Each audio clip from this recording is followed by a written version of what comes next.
Le mètre est défini aujourd'hui à partir de la vitesse de la lumière. La première tentative de définir une unité de longueur d'après une expérience de physique date de la Révolution française. Le mètre était alors la 10 millionième partie du quart du méridien terrestre. On s'était servi du méridien qui traverse la salle Cassini à l'Observatoire de Paris.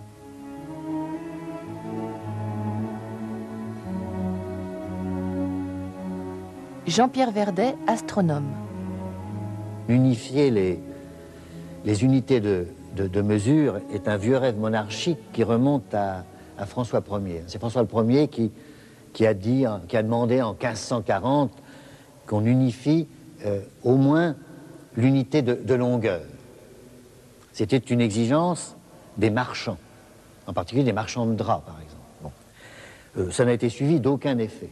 Et jusqu'à la Révolution, la France a connu, et la France et tous les pays d'Europe un peu développés, ont connu des systèmes d'unités totalement disparates, non seulement d'une ville à l'autre, plusieurs systèmes d'unités, toujours liés à la mesure de l'homme, le pouce, la coudée, le pied, la toise, et non seulement la toise de Paris n'était pas la même que la toise de Bordeaux, par exemple, mais à l'intérieur d'une même ville, suivant les corporations, une même unité pouvait changer un peu de valeur. Un peu. Bon, c'était pas dramatique, c'était pas des différences du simple au double, mais la coudée du charpentier pouvait être légèrement différente de la coudée du drapier, par exemple.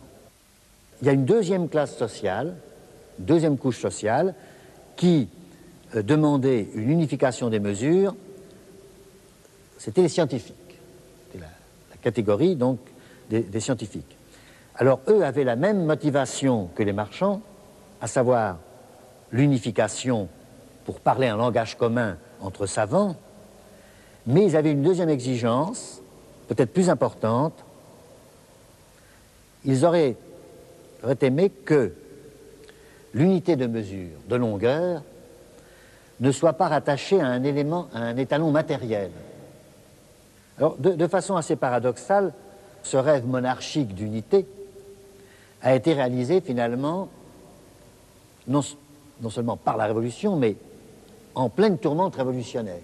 Absolument comme si ça avait été une urgence, quand on sait les problèmes auxquels étaient confrontés les Français entre 1789 et 1792, par exemple, on est étonné de constater qu'une des premières mesures qui a été prise par la Convention, à la demande de Talleyrand, dès 1789, c'est l'unification des unités de mesure en France. Donc, la Convention a choisi de prendre comme unité de longueur la 10 millionième partie du quart d'un méridien terrestre.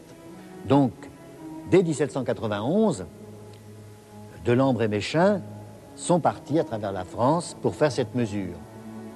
Ils ont procédé par triangulation entre Dunkerque et Barcelone. On repère au sol 2 points et on mesure leur distance avec la toise de l'époque. On vise ensuite un clocher. Un calcul donne les autres côtés du triangle. On recommence l'opération le long du méridien. Lorsqu'on a fini les relevés sur le terrain, on dispose alors d'une ligne de segment de longueur connue. Par le calcul, on projette cette ligne brisée sur la ligne nord-sud. On a la longueur d'un morceau de méridien mesuré en toise et on détermine la valeur du mètre.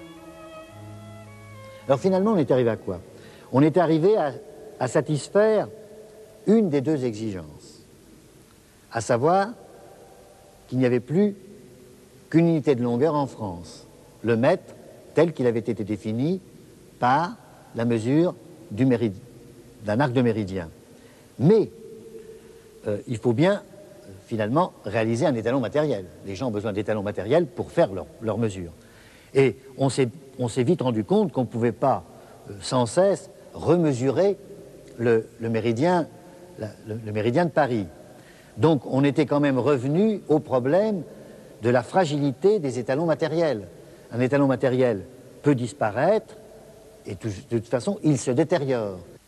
Le problème ne sera résolu que par les physiciens dans les années 50 et permettra en 1960 d'adopter une nouvelle définition du mètre, parce que les physiciens, et en particulier les physiciens atomistes, s'amusent dans leur laboratoire avec la lumière, et que la lumière se déplace à une certaine vitesse, que la lumière a une certaine longueur d'onde, qu'on sait mesurer.